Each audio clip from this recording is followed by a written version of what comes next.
Good evening, ladies and gentlemen. It's me, Jack, here at the Social Yet Distanced podcast. And I am here tonight with our good friend Dan Flore. We're going to talk about his new book and lots of other things. So we're glad to have you here, and I'd like to welcome Dan. How you doing, Dan? I'm doing all right, Jack. How you doing? I'm working on it, man. If I was any better, I'd be twins. uh, So what's oh going man. on with you, my friend? How's things with you? Um, well, since the last time I saw you, um, I Yeah, put a let me new put a plug in here before you get too far. Apartmentalized was your last book, and we did a video about that one as well. So let's right. encourage the audience to go and watch that as well because it was a really, I enjoyed that one a lot, and It was hopefully, fun. hopefully we can do as well today. So Yeah. sorry to interrupt. Oh, no problem. I just have been since apartmentalized, I switched over to like short stories, flash fiction, if you want to call it that, poetry, maybe if you want to call it that, you can call it that too. And I in my uh, naivete, I didn't really know what flash fiction was, a proper definition or whatever. So I thought, all right, it must be just you write a short story in a flash. So that's what I wrote, and I kind of like that approach. So after I learned it's just a short story, flash fiction, I'm like, I'm gonna write this in a flash, like a camera flash. Right. And I'm just gonna have the energy and write it down. And it was so much fun. And I really enjoyed the writing of the book that came after Apartmentalized, which is Everything Must Go. And it's through Cajun Mutt Press. Here's what it looks like. It's Cool. James Dennis Casey the fourth did the cover. It's like a fold out cover, kind of like that, if you can see it. Yeah, you got the old school helping you on this book, huh? What's that? So you got the old school helping you with that book, Yeah, he's a good guy. I like him a lot. big time. Both of them. So yeah, it was fun to write. I got it published. I was happy as hell to be working with Cajun Mutt Press because I appreciated the stuff they were putting out for a long time. Yeah. And I was really happy to be working with them. And we put enough together to put out a small chapbook. And that's what I'm here to talk about, among other things, of course. And yeah, it's been fun. It's been fun, but it's been challenging too. Do you find in a transition from one book to the next that you're, and I don't mean necessarily just these two particular books, but even before that, do you think that that transition period is strictly informed by your experience between those two bookmarks of time, or do you think that it's more deep inside you and kind of comes out in a much more explosive fashion? More expo. These books are like bipolar mood swings. Sweet. Yeah, they're. It's like this. I'm in a mood. I'm gonna write apartmentalize and bitch about my apartment complex for a while, and all the shit that goes around down, and then I'm in a different mood. I'm gonna play the. I'm gonna be a little snarky. I'm gonna be a little bit of a brat. Be a little bit of an asshole in these in this, and I'm just gonna I had fun writing this book. I had fun not being me and just writing these characters that um it's kind of like there's been some reviews where it says it makes you a little uncomfortable to read, and I like that. I like I try to I wanted to push a little bit on the boundaries there. Does it So generally feel like you're acting as a character when you're actually writing? Uh, I internalize a lot, like what I'm going through. Something will happen to me and I'll say, oh, that I could turn that into something really cool. And it Right, won't necessarily, it's not what I actually went through, but it's, you know, uh, a version of the truth, or it's just bullshit that I made up. right, right. I wanted to have fun. I want to have fun in writing, you know, like like we were talking before, I want it to be fun, and hopefully that fun gets over to the reader too, you know. Well, I definitely understand and appreciate that sentiment. By the same token, when I think about my own writing, again, I think it just gets back to that word character. Um, Hmm. Everything I write is in essence rooted in my own experience. Whether the telling of that story or the formation of a poem or whatever it might be, the painting or whatever the case might be, if that is,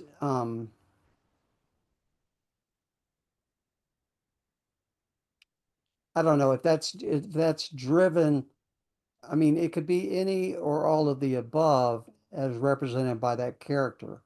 So, like, I could be on paper, like William S. Burroughs and Bukowski could speak in the same voice, kind of, because they're gruff old men who, had their issues, you know. Right. So there's a character there, you know. Right. So I could see where in my own writing, taking that tact and not copying those particular people or anything like that, but taking No. the personas and a blending of those personas to create a new character to tell my story would be Yeah. much more beneficial.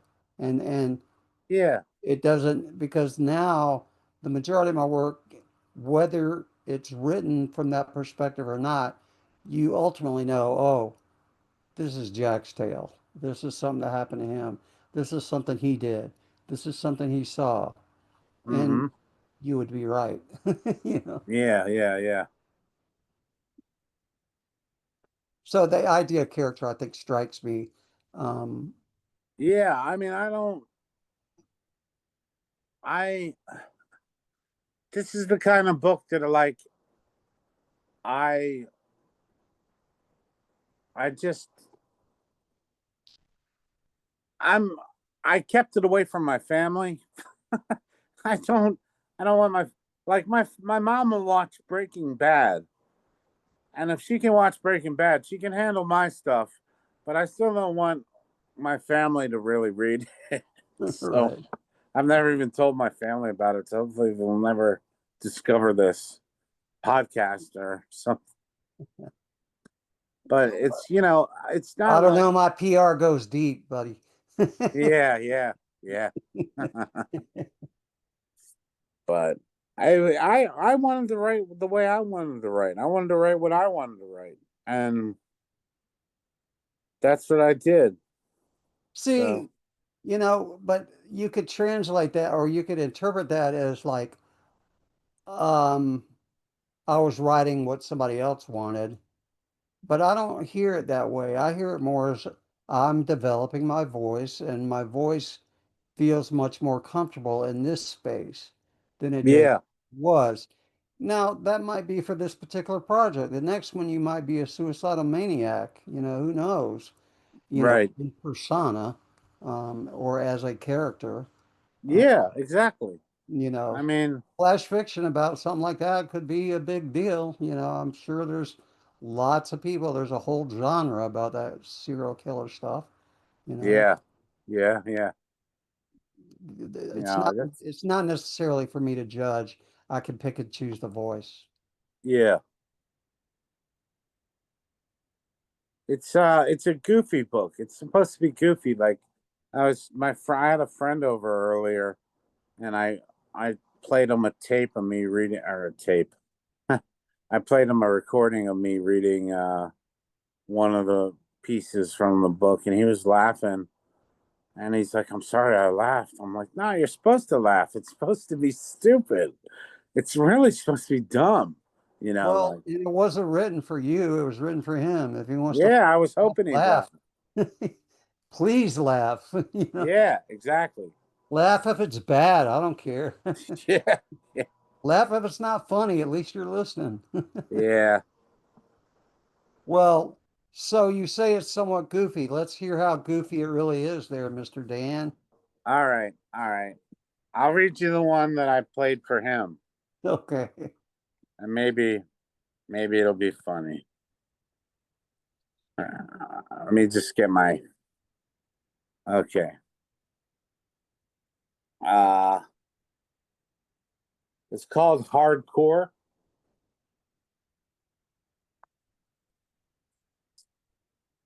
Here we go.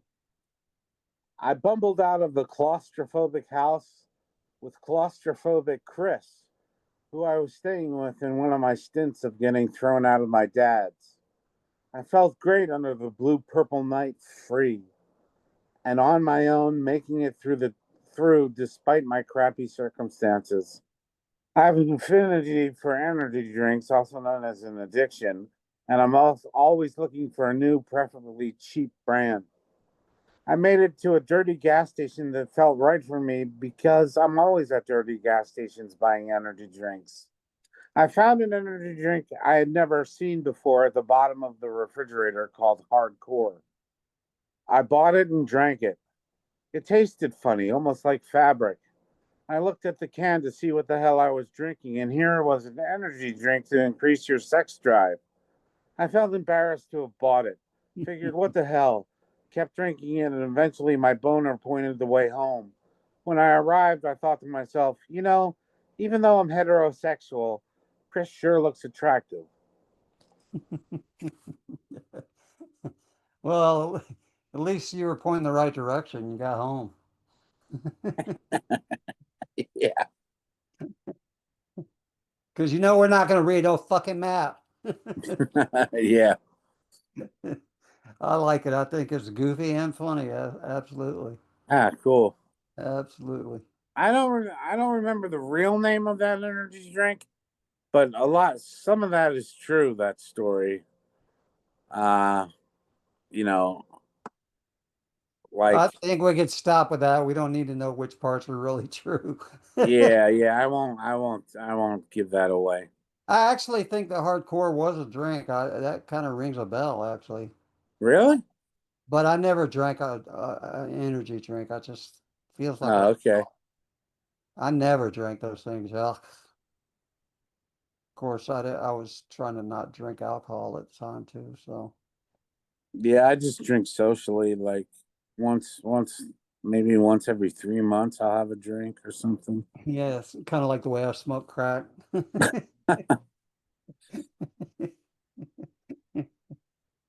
All right, so how do we get from apartmentalized to this book? Um, we know there's character. I feel like there's a little more character than apartmentalized, except for the characters in the book. Um, Hmm. what would you say that I mean, obviously I'm obsessed and somewhat intrigued by the journey, like from one voice to the next, and Oops. and how much is that like reflective in how your life was going during that period? Because Um, I can't even write when I'm a mess, at all. Neither can I. Neither can I. I have to just rest, take care of myself, be good to myself, give myself grace. Um, but it was a lot of work because apartmentalized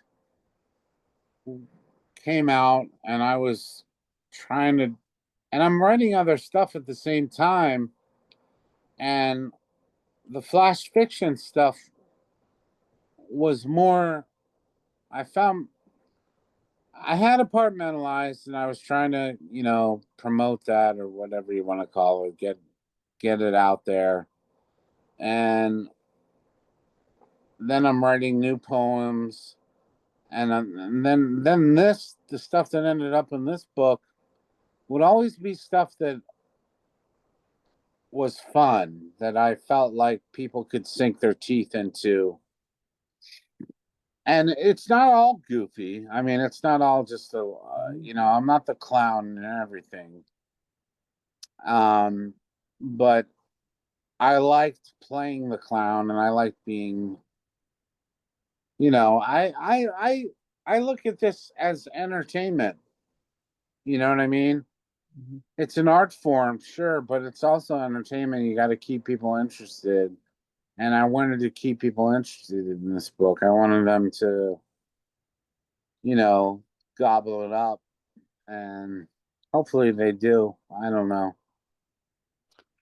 I remember when I first came around, um, and began writing on my own and I was pretty fortunate because I was surrounded by some people that, I mean, I could list names, but if you go and, go through the videos on YouTube, you'll see some of the people I'm talking about, but, Hmm. people who have been around for a long time and, um, you know, produce lots of work that gets seen by lots of people in lots of places. And so I was very fortunate. And but they were all poets, quote unquote. Hmm. So as I was coming around to, you know, I had already gone through my stages where I was writing in a journal, then I would take that stuff and make it into some sort of a readable tale. And, I remember at some point flash fiction sounded like a kind of a cool genre that I wanted to look into a little bit more. And then I started realizing that there's all these subgenres of every kind of writing that there possibly is. And I remember thinking to myself, like, these labels are just some over labels and everything. Yeah. And I mean, it's like, the only reason that's being done is so that I can say I excel in certain things when I don't really fit into the broader spectrum. And yeah. and playing, it's an automatic setup for competition games when we as artists should be supporting each other and encouraging each other and patting each other on the back. And Yeah. I mean, this book is on Amazon, is listed under poetry. So, I mean, you can look at these as little prose poems if you wanted. I yeah, don't care about labels either. I really, well, and but at that time I chose the word the label poem or poet hmm. because those were the people that were around me. You know, Sure. they were writing poetry. So Sure. as I, built my own talent, I was being influenced and educated to some degree by people around me who are, I mean, I'm talking Mark Hartenbach and A. Razor and, Iris Berry and, you know, just tons of people. I mean, the list goes on and on and on. And I'm familiar with the first name you said. Mark Hartenbach, he's Yeah. he's an Appalachian poet. He's been around for a long time. He's a super, super guy. I've loved that man for a long time, and That's he's cool. he he's a lot like I would like to be, in that he's basically a hermit, and he sits at home and he writes, and that's what he does Yeah.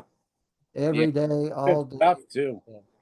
And the stuff he writes is just, I can't even Yeah. describe it. Good. Yeah, you should definitely look him up if you don't know him. But Yeah. He's worth reading. yeah, definitely.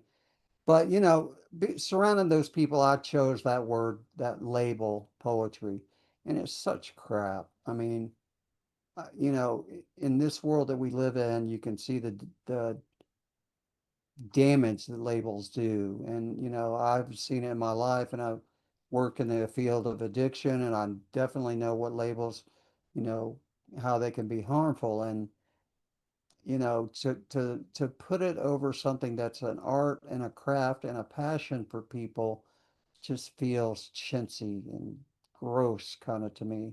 But Hmm. I'm also, a timeshare salesman. And I will pimp your shit, from now till the day is over, as well as my own, just because people deserve to have it, you know, and Cool. Thanks. that's the reason why, is people deserve to have it, not because everybody's going to get rich in the process or accolades for whatever that's worth. Yeah. Yeah. All right, enough of me rambling.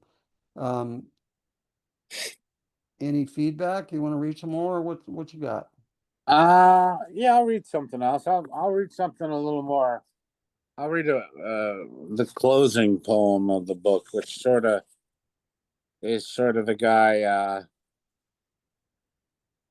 the narrator, I guess, really kind of reality checking himself. Uh, Is the narrator's voice throughout the entire book? uh, it could be. It could be. Wasn't intentionally that way. Wasn't intentional, but it definitely could be the same, you know, I got you. same person. But yeah, let me just set this. I'm really having trouble because I got a cord here. I'm gonna take this out. That's better. All All right. right. This is called. It's a poem dear to me. I wrote it over a series of days. It's called "I Can't Call You Paul." I can't call you Paul. I'm on my sick bed, and when I'm not there, I get up and wander the night with my phone and my cigarettes in hand. And I'm wishing they would help. I'm way too sick, Paul. Pray for me. Prayers are little children running to the sky. You come back to me in the dark. Folk guitar, passing cars, the doors ajar. I don't know where you are. I think you're far. I haven't been beautiful for a while. There's grime smudged on the sun.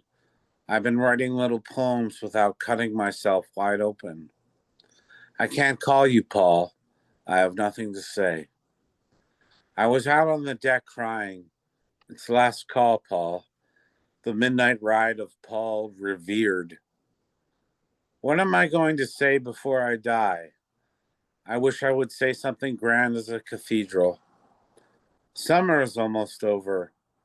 Wasn't even here at all, Paul. And they can't even see me. I'm not even there. They don't know my heart's in theirs as it's in yours. And it ain't like Red Top Road when rent was $500 a month. I don't know, Paul. This is all the stuff I'd be saying to you if I could call. This is the only way I can say it at all.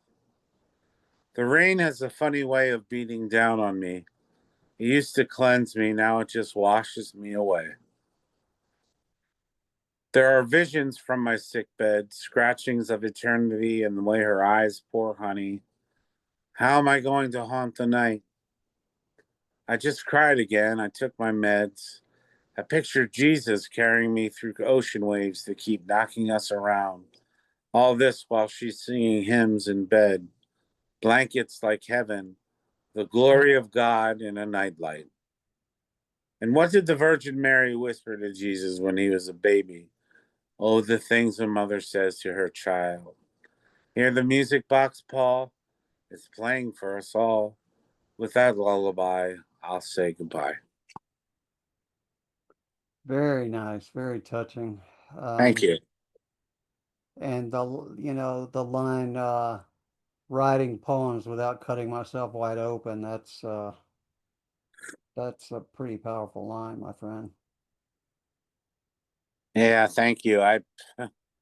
You know, I, yeah, I just, I miss Paul. Paul's real. Paul's a real person. So, but,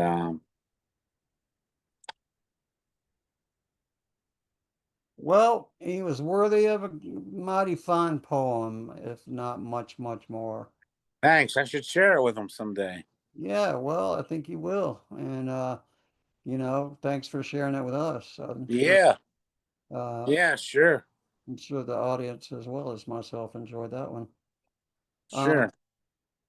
so let's use this as an example without going too deep. Hmm. How does how long does it take to write a poem like Paul? And how long does it take to get to where you can write one like that? Well, like I was saying, that one was a couple days because it really,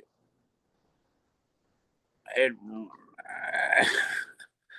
it, it ripped me apart to write it because it was so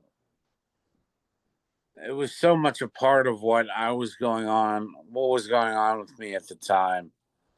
And so I would write a few lines and then I'd be like, I'm tired. I got to pick this up tomorrow. And I don't want to force it and make a bunch of bullshit because these lines deserve better than that.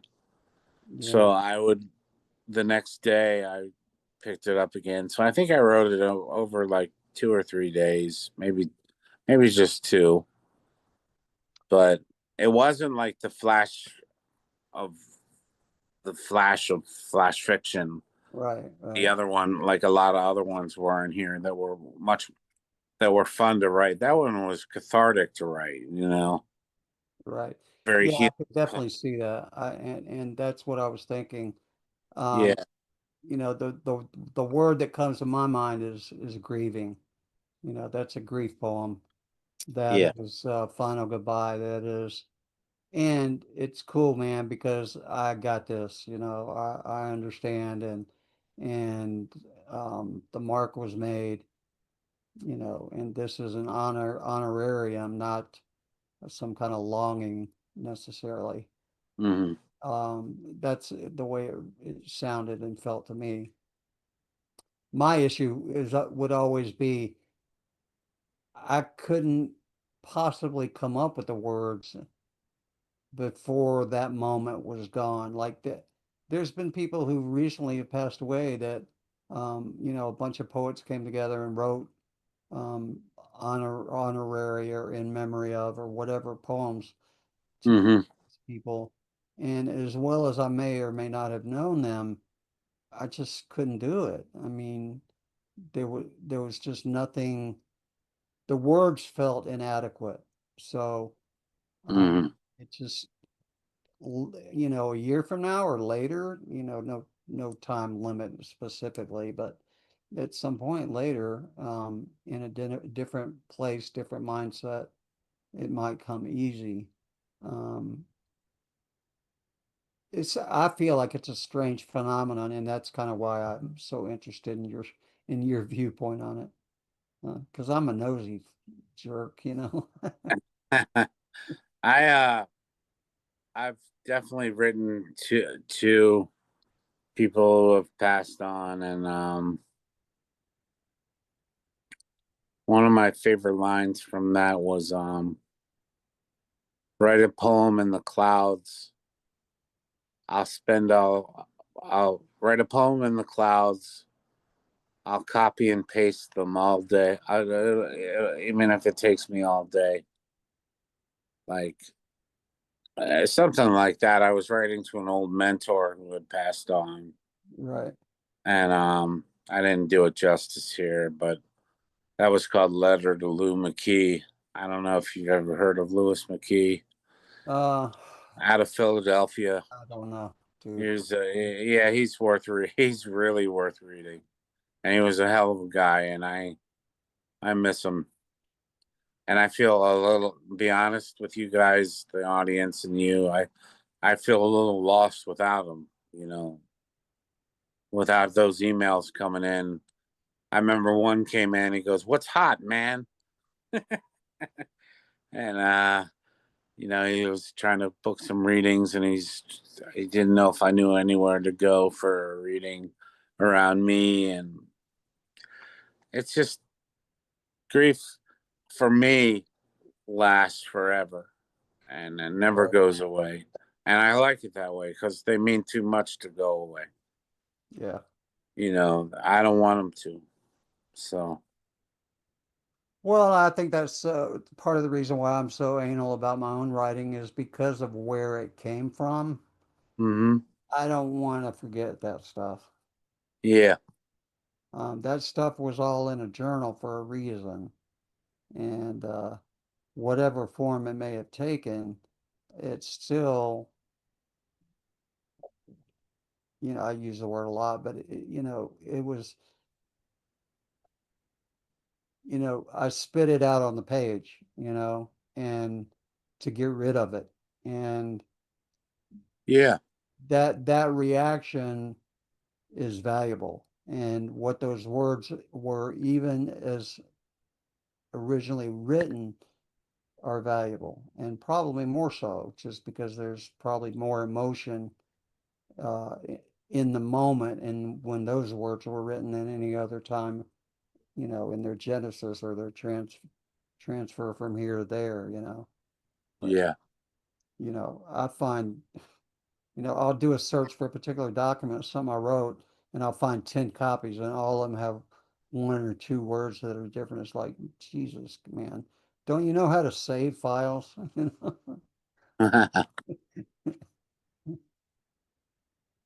So yeah, I think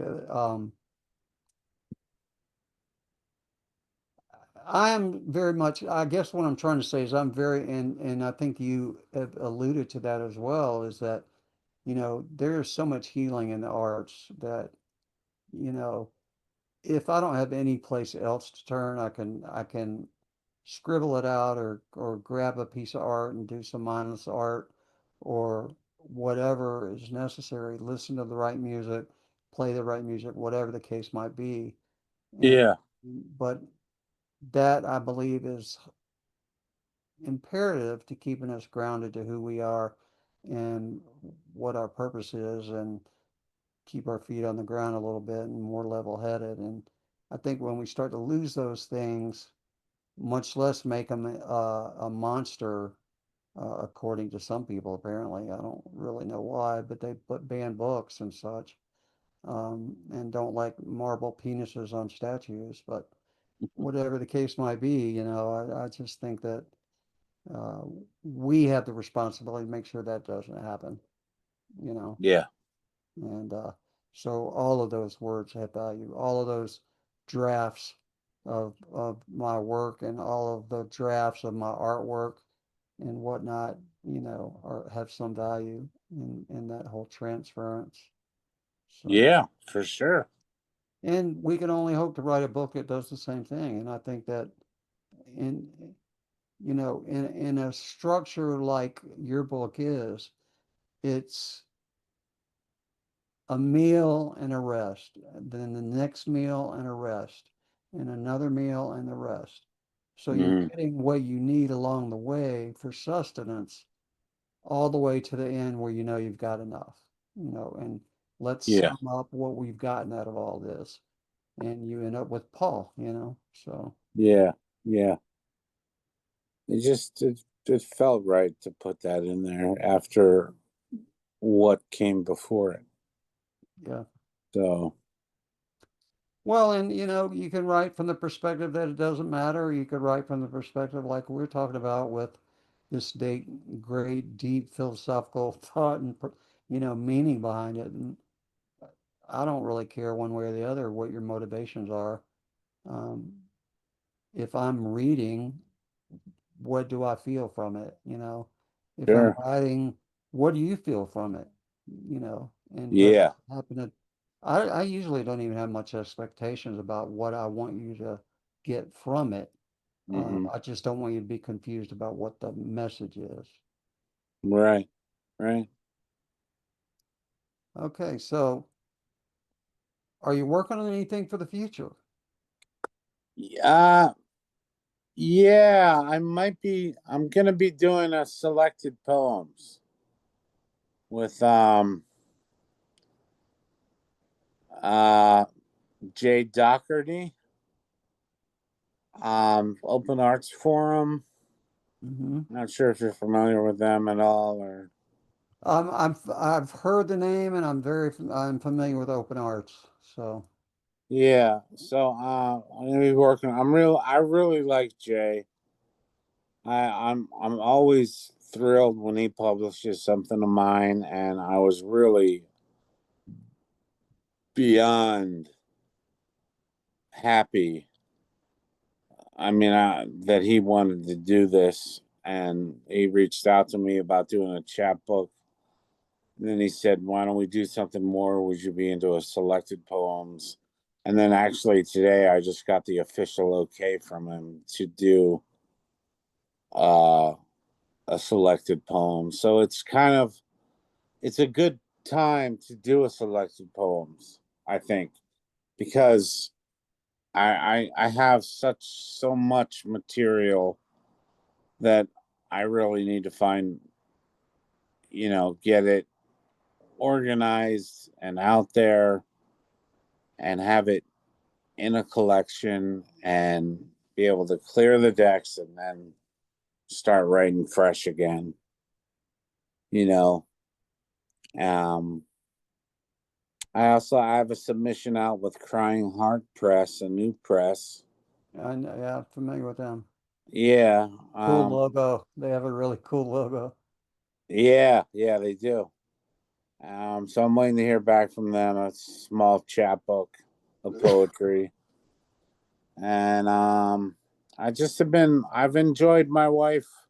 My wife and I were at a park today. It's called Evansburg Park, and we were sitting at an old picnic table, and she filmed me and reading from Everything Must Go, the one I'm talking here about. Mm. Um, and stuff like that, where she likes to film me. I like to read out loud. Maybe it's time for me to do a reading at a bookstore or something. Yeah, I was thinking about that because I don't recall us ever talking about you reading live anywhere. Uh, Yeah, I used to more, but I have some issues with social anxiety. They popped up, and I didn't think I'd be able to do it. And I have to be in the right mind frame to do it. right. And I don't want to just schedule it and then be like, I can't make it. Yeah, but I understand that. I mean, it's many times I have to force myself to follow through just because I don't fucking want to do it, Yeah, exactly. That too. you know. Yeah, And I mean, it gets it has taxing. nothing to do with the event or the people or anything. It's just me, I just don't. I'm tired Exactly. I hear of you. whatever. I'm the same way. I I've been on stage to do read poetry one time. really, Yep. how'd it go? Oh, it went great. Good. It convinced me to do it again. I just haven't done it yet. That was only Yeah. 12 years ago, so I there's still remember I time. scheduled a reading at an art gallery one time and it snowed. And I was like, thank God it's canceled. It's a miracle from God. I don't have to do it. Because I was not in a place to do it. Well, there is a cool place that's not too far from here, and it's kind of fun. Um, it is a nightclub. They also have a recording studio, which is kind of, Whoa. but in the nightclub they do shows, and like they'll have bands come in, but on Sundays they have the drag queen brunch on Sundays, like between 12 and 2. So Hmm. I can only imagine that's a blast Yeah. on the beach with all the drag queens for breakfast. Um, it's got to be fun. But one of the other big events that they have is, the local poetry scene. And Tallahassee's not too far. Panama City's not too far. Pensacola's up the street. Okay. There's some Pensacola poets you probably know. There's lots of guys in St. Augustine you might know. Um, it, Okay. it's not completely dead, but for me to go out and do that would require a lot of effort, and I don't even have a freaking car right now. So, you know, Right. We just got a car yeah. after 2 years of not having one. It was like, Well, I don't care because I've been in a couple way too many bad car accidents. okay. I have some. I have to be honest with myself about my own abilities, and Yeah. I'm gonna stick to my electric bike or something. Yeah, Um, I can't drive. When people ask me, "Do you have your license?" I'm like, "No," and then they automatically assume I lost it to drunk driving, and I'm like, "No, no, I never had it. I didn't break the law. Don't throw that on me." yeah, I've had mine and lost it, and had mine and lost it, and had mine and lost it, and lost it, and had it, and had it, and had it, and then finally it expired in 2012. It's the last time I had a driver's license. Mm, Had ID ever since, but because yeah, I don't care if I drive or not. And then my health yeah, got so bad, it was not smart for me to drive. My doctor didn't want me to drive. And so I could care less at this point. But it also keeps me sheltered from, being able to go and participate in some things that I would enjoy. yeah, yeah, So, yeah. but, there's alternative plans. And, I'm doing a pretty good job of building what I want online if anybody will come hang out with me. Yeah, yeah. One of my secret ideas, and please, nobody steal this idea, okay? I've had enough of people. Yeah, don't steal Jack's ideas. All right, don't steal my ideas. Come buy t-shirts instead. Uh, Yeah. I don't understand why it would be very difficult. Let's say that the place up the street does poetry events, and they do once a week. Um, let's say they're doing a live poetry once a week, and I took a laptop in there with a camera and hooked it to Zoom. I could broadcast that everywhere in the world. Here's the rest of the story. The rest of the story is Dan in his hometown could grab a laptop, go to an event where he's going to be at, point the camera and the laptop at the stage there, and we could broadcast that on the wall or the screen at the place here in Florida. That's cool. I think it's a fucking genius idea, and it's not hard to implement. And I've been trying for months and months and months to get somebody to try it. Yeah, Yeah, it makes no sense to me. You take a freaking laptop. You don't have to have equipment or anything like that. right, Laptop with a camera and the ability to put it close enough where it's going to be valuable. right, You don't want to right. sit on your balcony somewhere, but you know. And the reason why this place here in particular would be a good shot is because they have a recording studio and all the technicians attached to the building, owned by the same people. Wow, So, I mean, you could go in there and record a pod. I could go in there and record my podcast from there every week if I wanted to, wow, and may do that. I mean, if you could see what I'm using now, you'd laugh, you know. I've got a laptop that has no battery whatsoever. I have to keep it plugged in all the time because there is no battery. uh, The battery died, but the laptop didn't. okay. So, it might be smart for me to have a place to go at some point.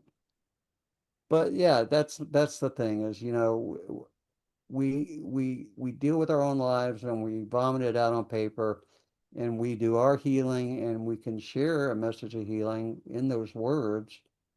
And I kind of feel like we have an obligation to do that. I don't know how you feel about it, but it can't hurt to build a community. And that's always been my goal here. Yeah, I could go to every festival in South Florida, in Florida and Georgia and make a living off t-shirts if that's what I want to do. That's not what I want to do. I want to be in the world of poetry and help get the word out. And by Yeah, you God, you've got. got the words that are worthy of getting out, my friend. So, Thank you, thank um, you. you want to close out with another one or two before we go? Sure, sure. What would be good?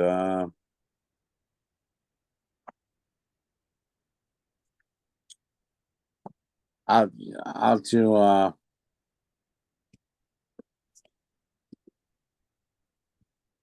buying my book at a gas station. I got my book for sale at the gas station near me, I'm a raw writer, so I guess it belongs there with the rough hands of the attendant and the smell of gas. The book is a lit match by Pump 3. Actually, I don't think this book belongs in a gas station at all. It's poems of a horrible mental illness. But the gas station's heavily trafficked, so what the hell? I'm poor, so I don't have a bunch of extra copies sitting around either. My friends never buy my books because they think I can just give them one, which I can't. If I want to get copies, I can get them at a discounted price. I never seem to have that price in my pocket, though. I wish that sucker in the gas station would sell. I don't care about the money, I'm lying. Just the thrill of selling a book is enough for me. It's stupid to wonder if it belongs there or not, which I don't know why I started doing. Hey, if a lot of people can see it, it's sitting at the checkout, then it belongs there as far as I'm concerned. I'm just another schmuck trying to make a buck. I'm a poet in your backyard that you never knew was there. I'm a maniac and I wrote about it. You'll see me sitting there when you buy a pack of smokes. I'm the same price and I go good with tobacco. There you go. Yeah, man, I like that. Thanks. I really do because to me it's very visual. I mean, I get it, man. I have been to those truck stops and I know the guy behind the counter and I know the traffic in and out and how many people they are and where they're from and you know, or that they're all from different places and Yeah. the families and the truckers and the you know the waitress that's been there at the diner forever. Yeah. Stuff like that. Yeah. And the speed freak girl who never does her job as the other waitress.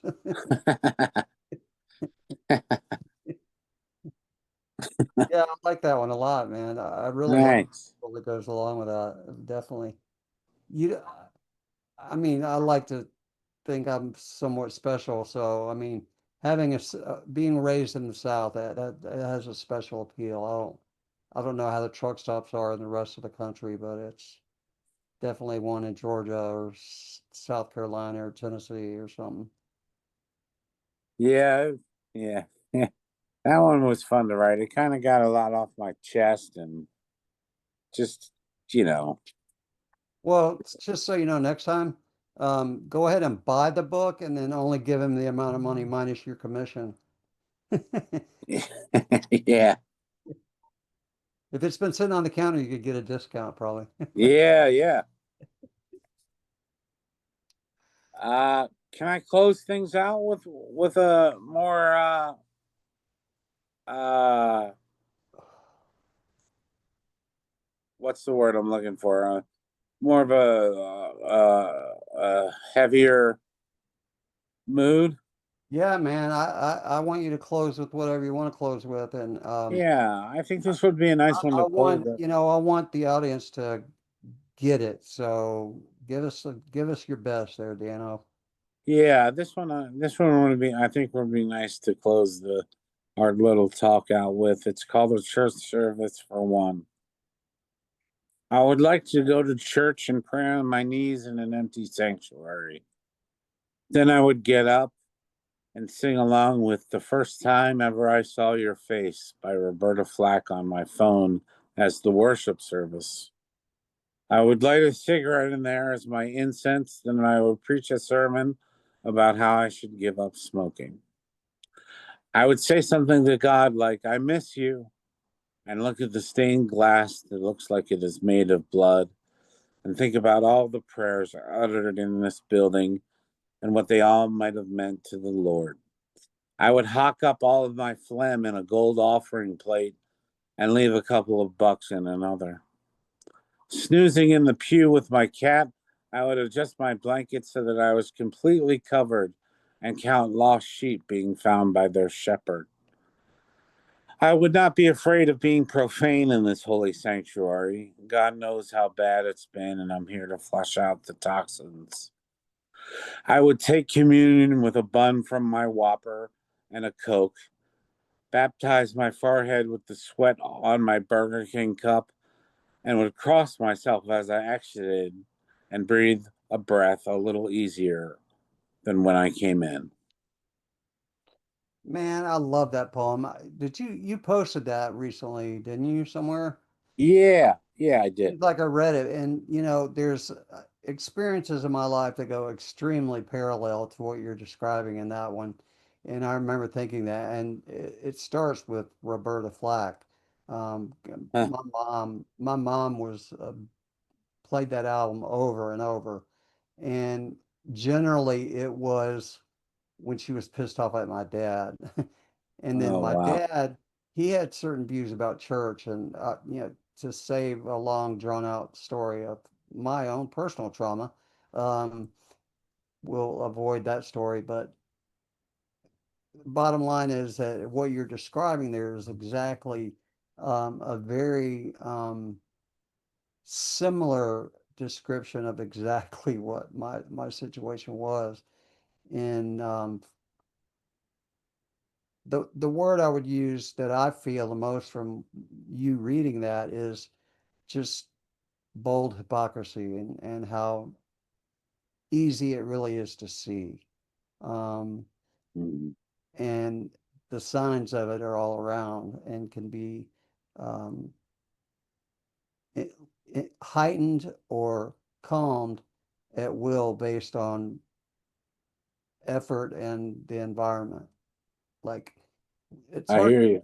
it's hard to be pissed off when Roberta Flack's around, you know. Yeah, yeah, Um, yeah. and I know that from my experience because my mom would play that exact song when she was pissed off at my dad. Oh wow. You know, she would go and listen to that album, and Bridge Over Troubled Water was the other one. But I Hmm. knew as a kid, if those were playing, that things were not right with mommy and daddy, you know. Right, right. It was a deep connection there. But then the rest of the poem also describes a lot about um, religion in my household growing up. Hmm. I mean, to make it simple, my dad was going to Duke University to be a Methodist minister, went to Myrtle Beach, got a DUI, and they kicked him out of school. So he decided to be an attorney, criminal attorney, big time Wow. criminal attorney, which is about the furthest thing from being a preacher you could be, Yeah. you know. So there was a lots of weird church stuff in my life, and so yeah, that poem rung a bell when I read it, and then to hear you say it um, is even more impactful. I really, really like that piece. Thank you, Yeah, I don't Jack. think you could have picked a better one to close with, my friend. That'll sell Thanks. some books, damn it. Yeah, it better. Well, I do appreciate you being here, and I want you to hang tight. We'll say goodbye offline. And ladies and gentlemen, I do appreciate you coming, and I'm sure that Dan does as well. You will Yes, find I do. links directly to his book and other items of interest in the description of this video. And we hope that you'll be back next time where we'll be doing interviews with other exceptional poets and telling great stories and reading good poems and having a good time, avoiding the eventual explosion of the world that we have always known and loved. Thanks for coming and be well. Peace.